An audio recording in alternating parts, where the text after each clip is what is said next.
بسم الله الرحمن الرحيم. ان شاء الله نعمل النهارده تتبيله الشاورما السوري. يلا نسمي الله ونصلي على الرسول ونبتدي. هعمل احلى تتبيله للشاورما السوري. معايا ايه بقى؟ علبه زبادي، ملح، فلفل، كمون، كاري، كركم، البهارات بتاعتها، وتتبيله الشاورما السوري. ممكن تستغني عن كل التوابل دي وتحطي شويه من الكيس ده بس لو انت مش عايزه تزودي توابل. والفراخ بقى لما نيجي نقطعها، انا مقطعه شويه اهو، نيجي نقطعها اوريكم التقطيعه بتاعتها ازاي. بسم الله. تقطعيها كلها شرايح كده بالطول. بصي بيبقى كده، الشرايح بتاعتها بتبقى كده تمام، كله بيبقى كده اهو. واحده كمان اهو.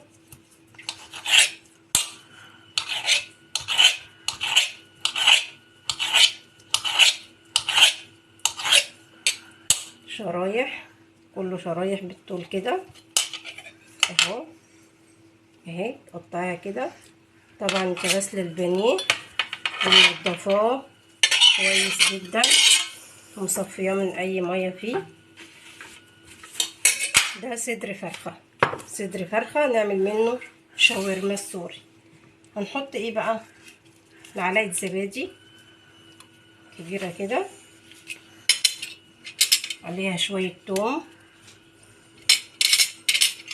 وننزل بالتوابل دي. ما تكتريش في الملح قوي علشان طبعا التتبيله دي فيها ملح، ونحط شويه من التتبيله دي مش كتير، معلقه برضو.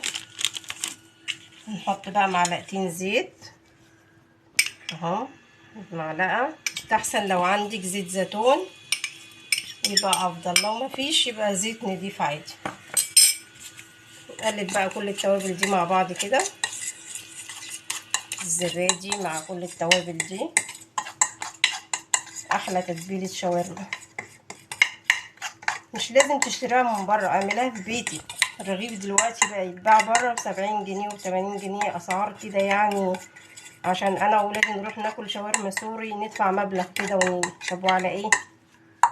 نعملها في بيتنا احسن. ننزل بقى كل التتبيله دي كده،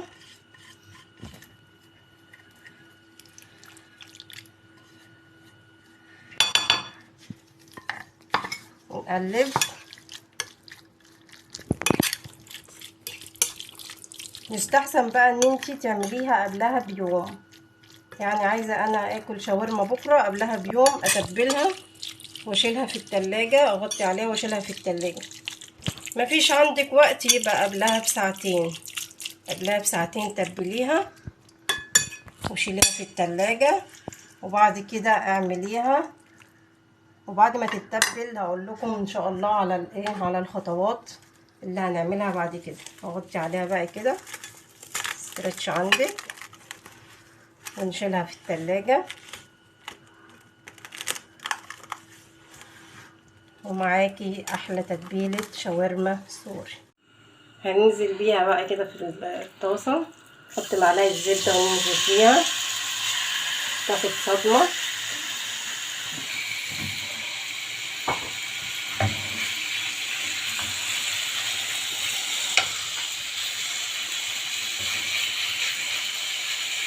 اهو لازم تاخد صدمه، تسيبيها تاخد صدمه من ناحيتين، من الناحيه دي ومن الناحيه التانيه.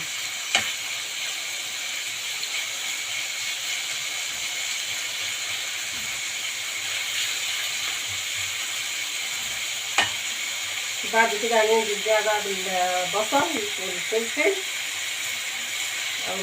بعد ما خدت صدمه من ناحيتين كده ننزل بقى بالبصل. مكترش بصل، بصلايه واحده صغيره او بصلتين كفايه.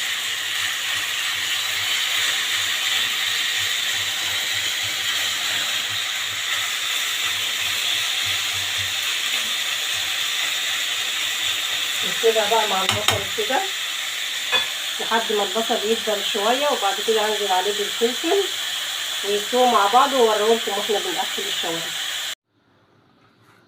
شايفين شكل الشاورما عامل ازاي بعد ما خلصت؟ حاجة كده عظمة. حطينا عليها بقى البصل والفلفل احمر واخضر، ده بقى شكلها. يلا بقى نقفلها في العيش.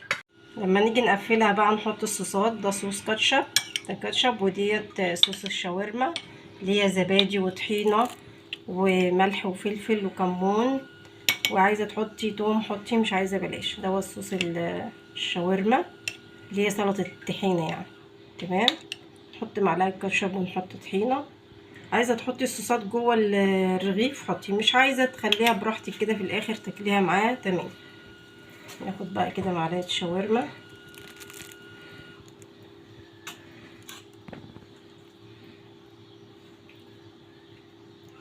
تمام. نقفل الجبن. دي جبنه موتزاريلا. نقفل الرغيف كده.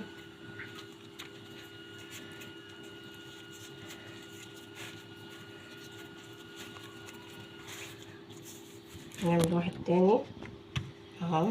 الصوصات كاتشب، صوص الطحينة،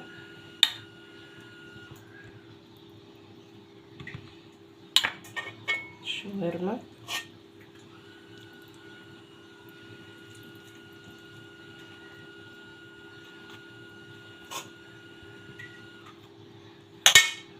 جبنة.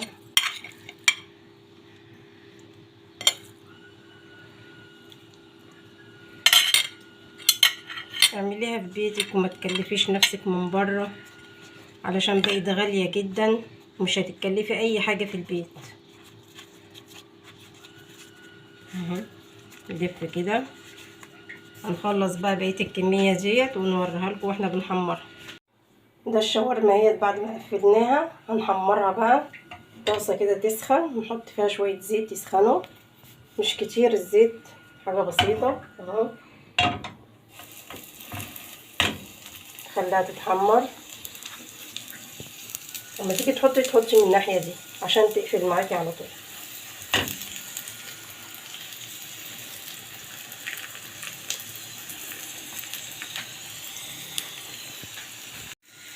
تقعدي تقلبيها كده من الناحيتين لحد ما لونها يحمر كده. قفلت اهي. تسيبيها لحد ما تحمر خالص وتطلعيها بقى مع الصوصات بتاعتك وبطاطس وعيشي حياتك. ده كده شكل الشاورما السوري بعد ما عملناها وحمرناها اهو. نقطع واحد بقى كده نشوفه. بسم الله.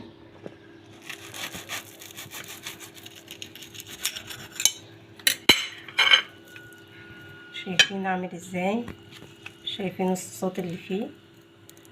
الله على الشاورما، حاجه كده عظمه. شايفين؟ ناخد معاه بقى شويه بطاطس كده. الله على الجمال.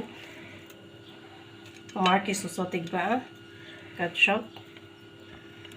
الله. معاكم الشيف زهرة من مطبخ زهراء. متنسوش تعملوا لي لايك واشتراك في القناه وفعلوا الجرس عشان يوصلكوا كل جديد.